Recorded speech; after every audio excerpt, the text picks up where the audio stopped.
Are you missing it? Not that important email, not your tax return, not that great Netflix series that everyone's talking about. Are you missing the precious, ordinary moments of your child's life? In my work with parents, I hear this all the time.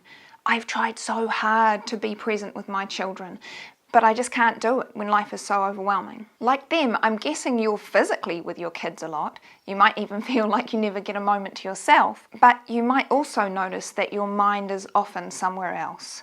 Your phone, the to-do list, dishes, laundry, taxes. Our fast-paced world never stops offering us distractions. But late at night, as your phone slips from your exhausted hand and you stare up at the ceiling, does a deep ache well up inside you? Is my brief time with my child slipping away? In this video, I'm going to talk about why presence matters so much for our kids, why it can be so damn difficult for us to give it to them, and I'm going to give you 4 really simple, practical steps to help you come out of this daily fog and reclaim your presence, even in the middle of chaos and mess, even if it feels too difficult, even if no one was ever present with you. But first, have you ever wondered why it can feel almost impossible to be present with your children sometimes? The world feels almost disjointed, with your attention constantly jumping from one distraction to the next. When we're present with another human being, we're sending them a deep and ancient message that we have seen them, that they matter. One conscious creature is reaching through the walls of our physical separation and touching the consciousness of another, focusing, attending, stretching out with their attention. We know it as soon as we see it. It awakens something in us when someone turns the light of their presence on us. This is truly the greatest gift we can offer another human being. And when we do this for our children, it's literally forming their brains. We can also feel it when others aren't present with us, when they're distracted, thinking ahead, or their mind is elsewhere. And we can feel it in ourselves too if we pay attention. The trouble is, the parts of our brains that are able to truly attune to another human being, to recognize them as human beings, to allow the flow of our focus and attention to direct to them, are very often shut down. There are all sorts of things that can interfere with our ability to be present with our children, but there are 2 big ones that I see in the parents I work with, and they're closely related. The first and most obvious is that we're often distracted. As parents, we're responsible for so much. The weight of the world is often on our shoulders. This gives us a lot to be distracted by, like managing to pay the rent, not getting fired from our jobs, getting our sick children to the doctor in a timely fashion, that sort of thing. But in addition, modern parents are surrounded by things that were designed to keep us distracted. Screens, phones, social media, emails, TVs. There's a ton of money in the distraction game. The main commodity of our modern world is not gold or even oil, it's attention, and your attention is worth a lot to big tech companies and advertisers who want to buy it. But your attention is worth even more to your child, and it is worth fighting for. I'm guessing that if you're watching this, you've already been fighting. And if you sense that no matter how hard you try, you're always losing this battle, there's a high chance that this second factor is also at play for you. When you were a child, you needed presence. You needed loving, warm attention directed at you from the adults who cared for you, to see you, to value you, to reflect your existence back to you. Little you didn't know this, but 200,000 years of evolution designed you this way. You needed to be seen and acknowledged by other loving humans in order to send your fragile, developing nervous system the signal that you exist and you matter. If you did not receive the loving, warm presence you needed, and the regrettable truth about this is an awful lot of adults today did not, or if this attention was inconsistent or scary or abusive, then it's very likely that your nervous system took a very caring and loving step for you. It wrapped you up to protect you. This was a sensible strategy, and it kept little you safe. It shut you down from the pain of not being seen when you needed it most, protecting you in a warm bubble of not caring. You weren't wrong to wrap yourself for protection. It wasn't even your choice. This was an automatic response by your very cleverly evolved nervous system to care for you when you were too small to protect yourself. But here's the trouble. This protective layer is now insulating you from life, from joy, from aliveness, and it may even be insulating you from your child. But if you're watching this, then maybe you're now ready to start the gentle process of allowing these protective layers to come away so that you can experience again and so that your child can experience you. Reclaiming your presence involves a conscious and gradual unwrapping of the parts of yourself that have been deep frozen to stay safe.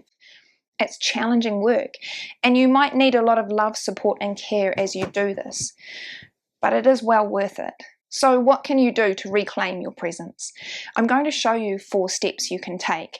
These aren't individual steps. They all work together and build from each other. So make sure you watch to the end in order to get the whole strategy. So how can we wake up and activate our neural circuitry for awareness? The truth is, presence with your child is not the first step.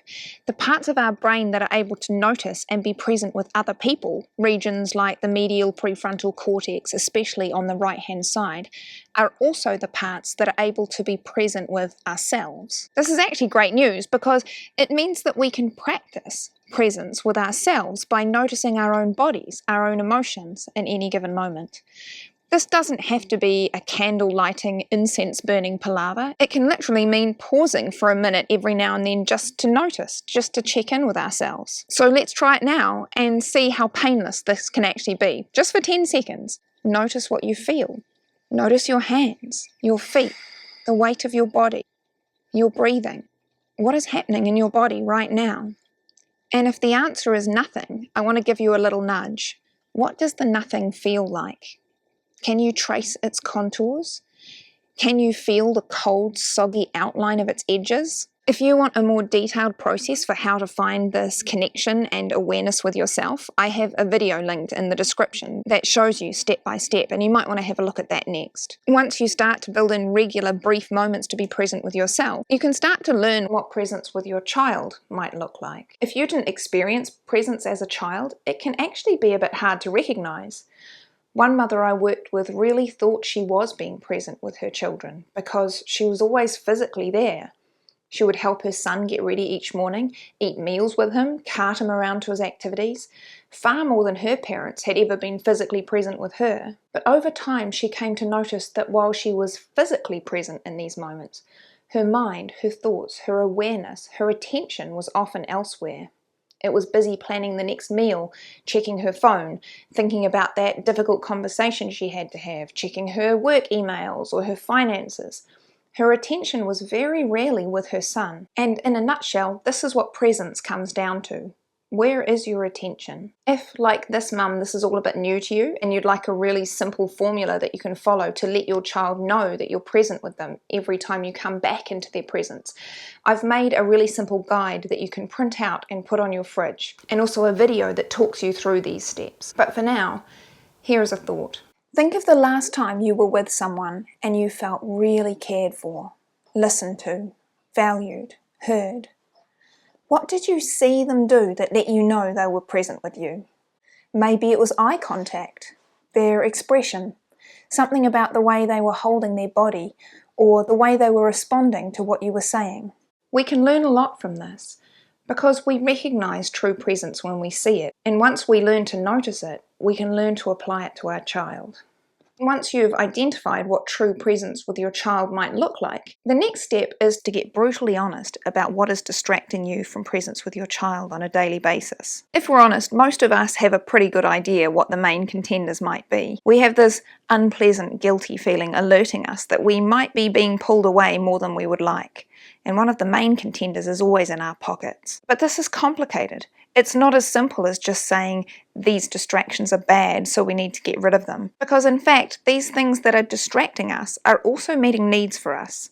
The Facebook scrolling might give you the only social connection you've had today. Moving between various household jobs might give you some much needed sense of order and peace in the chaos of your life.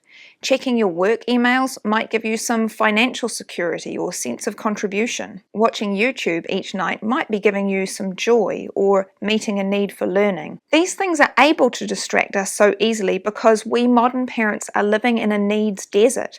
We're running on empty, giving so much without getting our own needs met. If we want to find a way out of constant distractions, we need to start by noticing what needs are missing for us and start taking intentional steps to meet them. So let's do this together. Take a piece of paper and fold it in 3. In the first column, write down 3 to 5 things that have been the most distracting for you in the past week. Is it your phone, Facebook, housework, mess, worrying thoughts? And let us know in the comments the main things you notice. It'll be really interesting for us to compare notes. In the next column, write down what are the main needs you think that these activities or actions might be meeting for you. If you were checking your phone a lot, is it because you're really wanting more connection in your life? If you're scrolling on Facebook, are you wanting some fun or joy? If you're really distracted by mess, is it that you really want some more order?